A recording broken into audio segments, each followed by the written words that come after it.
there is an army of the smartest men in the world getting paid the most money to control your attention by figuring out how to manipulate you into spending the most time that you can on your phone.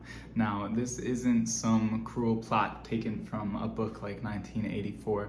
This is a simple fact of the world that we are living in. Your time and your attention is money in today's economy. So the more time and attention that people can get you to spend on your phone, watching certain comments, engaging in certain content, the more money they make and the more time and attention you lose. And if you've heard people speak before, you know that time equals money. So you're losing money giving your attention to your phone. Your phone is simply using you. Now, there's something you can do about it. And if you realize that you're spending too much time on your phone, if you realize that you don't really like the content that you're consuming and you don't get real value out of it, there are things you can do. The number one thing that you can do is don't go on your phone in the morning. In the morning, your brain is in a certain state that allows your subconscious to be hyper susceptible to the information that you take in. A lot of people use this as a time to wake up and go on Instagram, TikTok, social media. That is the worst thing you can do because that is just programming your mind for instant gratification the rest of the day. The absolute best thing you can do after waking up in the morning is to impression your mind with something valuable, something that's gonna inspire you and work you towards your goals. I recommend and personally use a sheet of paper I keep next to my bed. I write down my core values, who I'm trying to be, and I aim to read it every morning when I wake up. I usually try to dream journal a little bit first because that's like something I'm trying to do on the side. But taking that time to impression your brain with something valuable that is in aligned with who you're trying to be has a powerful impact on your subconscious and will impact you a lot throughout the life, especially if you are consistent with it. It's way better than just waking up and going straight to instant gratification, which is what you're doing when you're going on your phone first thing in the morning. The next 10 to 20 minutes, I would recommend not going on your phone for as long as you can in the mornings into the day. You want that part of your day to be about you and what you need to do to get yourself right, not what you can do for other people or what other people need from you. So I would personally, I aim to spend the first 20 minutes to an hour of my morning in some type of mindfulness, in some type of conscious consumption. So I'll usually do a little yoga, I'll meditate, and if I have time, I'll read, I'll journal, I'll do these things, and that is going to take you way farther the first hour of your day than it is if you're spending that first hour still in bed on TikTok, which I hope you're not, or on YouTube. And this applies to also when you're going to bed at night.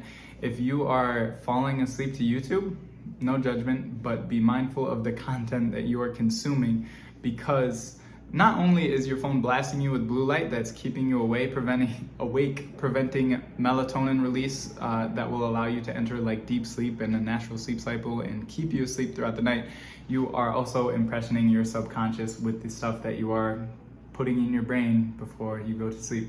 So just be conscious of what you're consuming. Ideally, you can put that phone aside, even in another room, lock it away, and have the last hour before bed to yourself also.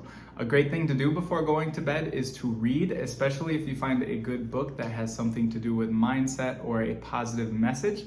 I found that when I was reading a book called Letting Go by David Hawkins before bed, I found myself implementing its teachings and almost living it seamlessly on a day-to-day basis. And I thought wow, this is really having an impact on my life, the way I wake up, the way I show up throughout the day.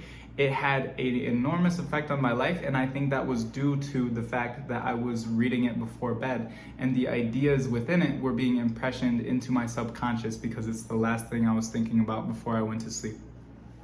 And apart from that, the best thing you can do to break free and win the war against your attention is to put your phone away. Set aside specific times that you're on your phone. I'm honestly bad, I'm still working on this myself, but I'm aiming to put my phone in this little box that I keep in my room and keep it closed for as long as I can throughout the day. An hour without your phone, 30 minutes without your phone goes a long way if you're someone that's used to that constant stimulation.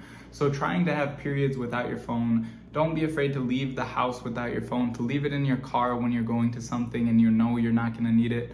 I know a lot of people like to come up with excuses like, well, oh, I need my phone because of this, or if this happens, if this. Trust me, in a majority of cases, you'll be fine being away from your phone for a couple hours. And a lot of times you'll get back, and if there was a crisis, you'll realize that it was resolved while you were away and they didn't really need you that much anyways, which I'm not trying to say anything bad about you, it's just the way things work out a majority of the time. And finally, the most important way to win the war on your attention is to practice mindfulness.